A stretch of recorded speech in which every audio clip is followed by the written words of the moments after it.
ஆண்டவராய் இயேசு கிறிஸ்துவின் வல்லமையுள்ள நாமத்திலே உங்கள் யாவருக்கும் அன்பின் நல்வாழ்த்துக்கள் கூறி இன்றைய தியானத்திற்கு உங்களை தயவோடு அளிக்கிறோம். இன்றைய தியான பகுதி பரிசுத்த மத்தேயு எழுதின சுவிசேஷம் 25ஆம் அதிகாரம் 14 முதல் 30 வசனங்கள். பரிசுத்த மத்தேயு 25 14 முதல் 30 வசனங்கள். தியான வசனம் பரிசுத்த மத்தேயு 25ஆம் அதிகாரம் 19ஆம் வசனம்.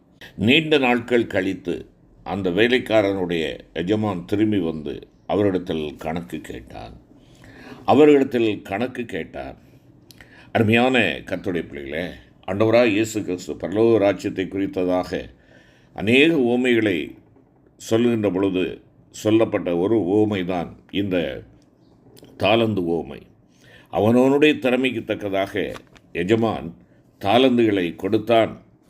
ஒருவனுக்கு 5, இன்னொருவனுக்கு 2, அடுத்தவனுக்கு 1 தாலந்துமாக கொடுத்தான் என்று சொல்லி நாம் அங்கே பார்க்கிறோம். தாலந்தை கொடுத்த அந்த மனிதன் வெகு நாட்களுக்கு பின்பாக திரும்பி வந்து அவரிடத்திலே கணக்கு கேட்டான்.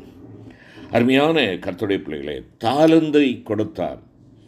தாலந்து என்று சொல்லுகின்ற பொழுது இங்கே நாம் பார்ப்போம் என்றால், தாலந்துக்குரிய காரியம் ஆரம்பத்திலே ஒரு தாலந்து என்று சொல்லப்படுகின்ற பொழுது ஒரு தராசு குறிப்பிடப்பட்டது. பின்னர் எடை அளவை குறித்தார்கள். இறுதியாக அந்த எடைக்கு தகுந்த சமமான பொன் அல்லது வெள்ளியால் ஆன பணத்தொகையையும் அவர் பொருள்படுத்தியதாக அமைந்தது. அருமையான கர்த்தருடைய பிள்ளைகளே, இன்னும் சற்று நாம் நம்முடைய வேதத்தை ஆராய்ந்து பார்த்து அதனுடைய பின்னணியங்களை நாம் பார்ப்போம் என்றால், ஒரு தாலந்து என்பது முதலில் நிறைக்கான அழகாக இருந்தது, கிட்டத்தட்ட 34 கிலோ. பின்னர் இது 34 கிலோ பொன் அல்லது வெள்ளியை கணக்கிடும் மதிப்பின் அளவாக இருந்தது என்று சொல்லி நாம் பார்க்கலாம். இங்கே இன்று நாம் தியானிக்கிற சத்தியம், ஆண்டவர் நமக்கு விலையேற பெற்ற வரங்களை கொடுத்திருக்கிறார். ஆவிக்குரிய வரங்கள் வளங்களை குறிக்கிறன. நம்மை எவ்வளவு சிறப்பாக வைத்திருக்கிறார். முதலாவதாக நீங்களும் நானும் ரட்சிக்கப்பட்ட பிள்ளைகளாக இருக்கிறோம் அல்லவா? இதை காட்டிலும் செழிப்பு ஒன்று உண்டா? நாம் அவருக்கு சொந்தமானவர்கள் என்கின்றதான செழிப்பு. நான் என் நேசருடையவன், என் நேசர் என்னுடையவர் என்று சொல்லுகின்றதான அந்த உன்னதமான சிலாக்கியத்தை நமக்கு கொடுத்திருக்கிறாரே. இங்கே தாலந்துகள் என்று சொல்கின்ற பொழுது அதைத்தான் குறிக்கிறது. நம்முடைய திறமைகள், ஆவிக்குரிய வரங்கள், ஆவிக்குரிய வளங்கள், இவைகளை குறிக்கின்றன. அருமையான கர்த்தருடைய பிள்ளைகளை, இவை எல்லாவற்றையும் ஆண்டவர் உங்களுக்கும் எனக்கும் சகோதரித்து நம்முடைய கரத்திலே கொடுத்திருக்கிறார். விலையேற பெற்ற ரட்சிப்பை கொடுத்திருக்கிறார். அந்த ரட்சிப்பின் வழியாக நடக்கக்கூடிய வாழ்க்கையை நமக்கு கொடுத்திருக்கிறார். நாம் அவைகளை சுதந்திரித்துக் கொள்வதற்காக கிறிஸ்துவின் சிந்தையை அணிந்து கொள்ள வேண்டும் என்கின்றதான போதனையை நமக்கு கொடுத்திருக்கிறார். நீங்கள் சும்மா இருக்காதீர்கள், ஏன் வழியிலே சும்மா நின்று கொண்டிருக்கிறீர்கள் என்று சொல்லி அழைத்து நம்மை ஒரு உத்தரவாதமான பணிக்கென்று நம்மை தெரிந்தெடுத்திருக்கிறார். நீங்களும் நான் உத்தரவாதிகள். தாலந்தை பெற்றிருக்கிற நாம், ரட்சிப்பை பெற்றிருக்கிற நாம், ஆவியின் வரங்களை பெற்றிருக்கிற நாம், இதை மற்றவர்களுக்கு பகிர்ந்து கொடுக்கின்ற ஒரு பங்காளிகள் என்பதை நீங்களும் நான் மறந்து போகக்கூடாது. அருமையான கர்த்தருடைய பிள்ளைகளே, ஆண்டவர் என்னிடத்திலே கொடுத்திருப்பவனுடைய நோக்கம் அதுதான். நான் திரும்பி வரும் மட்டும் நீங்கள் ஆத்துமாக்களை சம்பாதியுங்கள். நான் திரும்பி வரும் மட்டும் ரட்சிப்பின் செயலாற்றலை நீங்கள் வெளிப்படுத்துங்கள். நான் திரும்பி வரும் மட்டும் அனைவரையும் நீங்கள் சீசராக்குங்கள். இதோ உலகத்தின் முடிவு வரை சகல நாட்களிலும் உங்களோடு இருக்கிறேன் என்று சொன்னார் அல்லவா? அருமையான கர்த்தருடைய பிள்ளைகளே, நம்மிடத்திலே ஆண்டவர் ஒப்படைத்துள்ள தாலந்துகள், தனித்திறமைகள், இவைகளை குறித்து ஆண்டவரிடத்தில் நாம் கணக்கு ஒப்புவிக்க வேண்டும் என்று வேதம் கூறுகிறது. ஆகையினாலே ஏனோ தானவென்று நாம் ஒரு அசட்டையான ஒரு வாழ்வு வாழ்கிறவர்களாக அல்ல. எனக்கென்று ஒரு உத்தரவாதம் இருக்கிறது. நான் ரட்சிக்கப்பட்டவன்.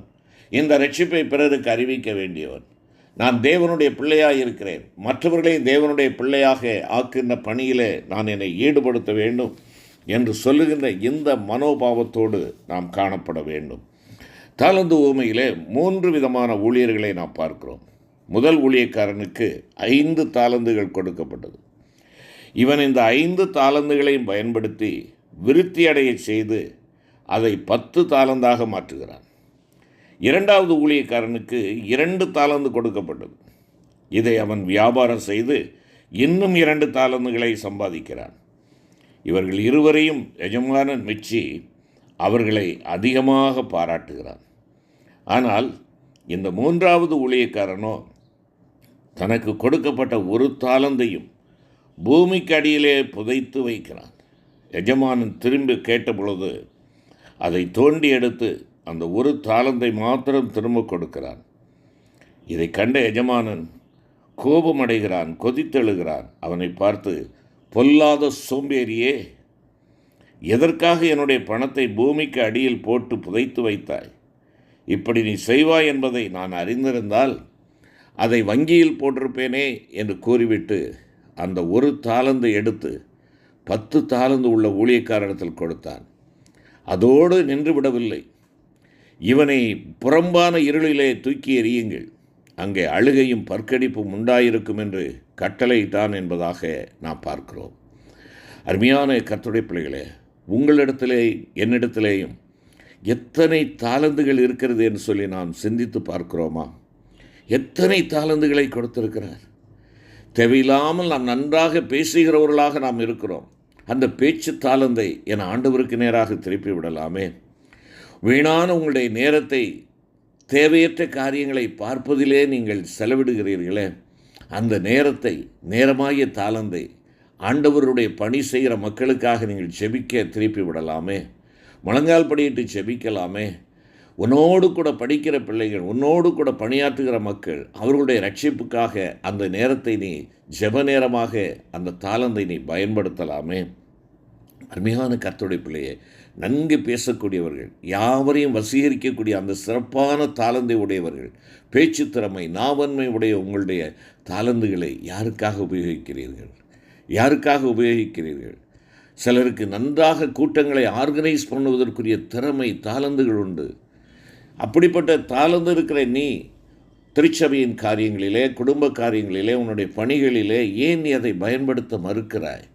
ஏன் மற்றவர்கள் என்னும் சொல்லுவார்கள் என்று சொல்லி உன்னிலே நீயே ஒரு தாழ்வு மனப்பான்மையோடு நீ நடந்து கொள்ளுகிறாயோ? அருமையான கர்த்தருடைய பிள்ளையே, பாடல் பாடுகின்ற நல்ல வரத்தை ஆண்டவர் உனக்கு கொடுத்திருக்கிறார், தாளந்தை கொடுத்திருக்கிறார். பாடுகிற நீ ஆண்டவரை பாடி மகிமைப்படுத்துகிறாயா? உன் வாயிலே பாட்டு தாளந்துகளை கொடுத்திருக்கிற ஆண்டவரை மகிமைப்படுத்தும்படியாக கொடுத்திருக்கிற தேவனை நீ மகிமைப்படுத்தாமல் உன் பாடல் வரங்களை, தேவையற்ற காரியங்களை பாடி ஒருவேளை மனதையும் ஆத்மாவையும் கெடுக்கக்கூடிய வித்தியாசமான பாடல்களை நீ பாடி உன்னை நீயே அழித்து கொண்டிருக்கிறாயோ? அருமையான தேவ பிள்ளையே, நீ யோசித்துப்பார். நன்றாக எழுதக்கூடிய திறமை ஆண்டவர் உனக்கு கொடுத்திருக்கிறார். நன்றாக பேசக்கூடிய திறமை ஆண்டவர் கொடுத்திருக்கிறார். உன் எழுத்து தாளந்தை தேவனிடமாய் மக்களை சேர்ப்பதற்கு நீ பயன்படுத்தலாமே. நன்றாக மக்களை கூட்டி சேர்க்கின்ற ஒரு தாளந்தை உனக்கு கொடுத்திருக்கிறார். நன்கு வியாபாரம் செய்யும் திறமையை ஆண்டவர் உனக்கு கொடுத்திருக்கிறார். இசைக்கருவி வாசிக்கும் திறமையை, தாளந்தை ஆண்டவர் உனக்கு கொடுத்திருக்கிறார். ஆம், மியூசிக் தாளந்து, தொழில் தாளந்து, இப்படி சொல்லிக்கொண்டே போகலாம். ஏதாவது ஒரு தாளந்து உன்னிடத்திலே உண்டு. யாருக்கும் தாளந்து கொடுக்காமல் ஆண்டவர் விட்டதில்லை. ஆண்டவர் ஒருவேளை அது 5 2 1 இருக்கலாம். ஆனால் நீ ஒரு தாளந்திலே உன் ஆண்டவரை மகிமைப்படுத்த முடியாதவன், நீ 5 தாளந்தை வைத்து என்ன செய்ய முடியும்? அவனவனுடைய வசனம் சொல்கிறது, அவனவனுடைய திறமைக்கு தக்கதாக. நான் மற்றவனை பார்க்க வேண்டிய அவசியமில்லை. என்னுடைய திறமைக்கேற்றவாறு என் ஆண்டவர் எனக்கு வரங்களை கொடுத்திருக்கிறார், தாளந்துகளை கொடுத்திருக்கிறார். என்னுடைய திறமைக்கேற்றவாறு நான் செய்ய வேண்டும். உன்னை நம்பித்தானே ஆண்டவர் கொடுத்தார்.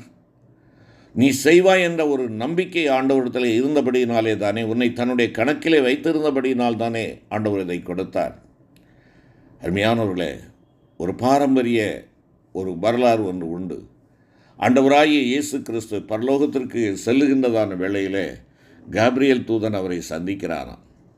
சந்தித்த, ஆண்டவரே, நீர் 3.5 ஆண்டுகள் தானே இந்த ஊழியத்தை செய்தீர், இன்னும் மக்கள் அநேகர் சந்திக்கப்பட வேண்டுமே, முழு உலகமும் ரட்சிக்கப்பட வேண்டுமே, நீர் என்ன திட்டத்தை வைத்திருக்கிறீர்? நீர் இப்படி சென்றால் எவ்விதமாக அந்த பணி தொடரும் என்று சொல்லி கேட்டாராம். அதற்கு ஆண்டவராய் இயேசு கிறிஸ்து சொன்னாராம், ஆம், என்னுடைய பணி, இந்த உலகத்தின் பணி இதோடு நிறைவு பெற்றுவிட்டது, நான் செல்லுகிறேன். ஆனால் எனக்கு மார்க்குகளும் மத்தேயுகளும் யோவான்களும் பல மக்கள் இங்கே இருக்கிறார்கள். அவர்களை நம்பிக்கொண்டிருக்கிறேன். அவர்களை என்னுடைய கணக்கிலே நான் வைத்திருக்கிறேன். அவர்கள் எனக்காக இந்த உலகத்திலே தங்களுடைய ஊழியங்களை நிறைவேற்றுவார்கள். ஆம், அருமையான கர்த்தருடைய பிள்ளையை, உன்னையும் என்னையும் ரட்சித்த ஆண்டவர் உன்னையும் என்னையும் தன்னுடைய கணக்கிலே வைத்திருக்கிறார். இவர்கள் என் காரியமாய் செல்வார்கள். எனக்காய் பேசிட நாவு வேண்டும், என்னை போல் அலைந்திட கால்கள் வேண்டும் என்கின்றதான் அந்த பாடலை பாடுகிறது மாத்திரமல்ல, என் ஆண்டவருக்காய் பேசுகிறவனாக, ஆண்டவருக்காய் ஓடி உழைக்கிறவனாக, ஆத்தும ஆதாயத்தை செய்கிறவனாக நீ நானும் காணப்படுகிறோமா? கணக்கு கேட்கும் ஆண்டவர் வரப்போகிறார். கணக்கு கேட்கும் ஆண்டவர் வரப்போகிறார். ஆண்டவர் உங்களுக்கு கொடுத்துள்ள அந்த தாளந்தை அடையாளம் கண்டு கொண்டு அதை வியாபாரம் செய்யவும், விருத்தி செய்யவும், தேவனுடைய நாமத்தை மகிமைப்படுத்தவும், மக்களுக்காக அதை உபயோகிக்கவும் பழகி கொள்கிறவர்களாக இருக்க வேண்டும். நாம் புதைத்து வைக்க வேண்டாம். நம்முடைய வீடுகளிலே இருக்கிற எந்த ஒரு பொருளும், அது சைக்கிளோ ஸ்கூட்டரோ உபயோகப்படுத்தாத வீடோ எதுவாக இருந்தாலும் அது கெட்டு போய்விடும். அதை போன்றது தான் நம்முடைய தனித்திறமையும் தாளந்தும் உபயோகிக்கிற விதத்திலேயும் உபயோகிக்காத விதத்திலேயும் காணப்படுகிறது. உபயோகிப்போம். அந்த தாளந்தை நாம் உபயோகப்படுத்த தவறினால் அது நம்மிலிருந்து பறித்து கொள்ளப்படும். ஜெபிப்போம். கிருபை நிறைந்த ஆண்டவரே, நீர் எங்களுக்கு கொடுத்திருக்கிற சிறப்பான தாளந்துகளுக்காக உமக்கு நன்றி ராஜா. எங்களுடைய திறமைக்கு தக்கதாக நீர் கொடுத்திருக்கிறீர். மற்றவர்களை ஆற்றல் படுத்தக்கூடிய வார்த்தைகளை பேசும் திறமையை கொடுத்திருக்கிறீர். மற்றவர்களை வசீகரிக்கிற வார்த்தைகளை பேசும் திறமையை கொடுத்திருக்கிறீர். பாடும் வரங்களை கொடுத்திருக்கிறீர். ஆண்டவரே, ஆஸ்திகளையும் ஐஸ்வர்யங்களையும் கொடுத்திருக்கிறீர். இவைகள் தேவனுக்காக, தேவனுடைய ராஜ்யத்திற்காக, ஆத்துமாக்களின் ஈடேற்றத்திற்காக பயன்படுத்தப்பட எங்களை அர்ப்பணிக்கிறோம். எடுத்து பயன்படுத்தும் எங்கள் ஆண்டவர் இயேசு கிறிஸ்துவின் மூலம் வேண்டிக் கொள்கிறோம் நல்ல பிதாவே. ஆமென்.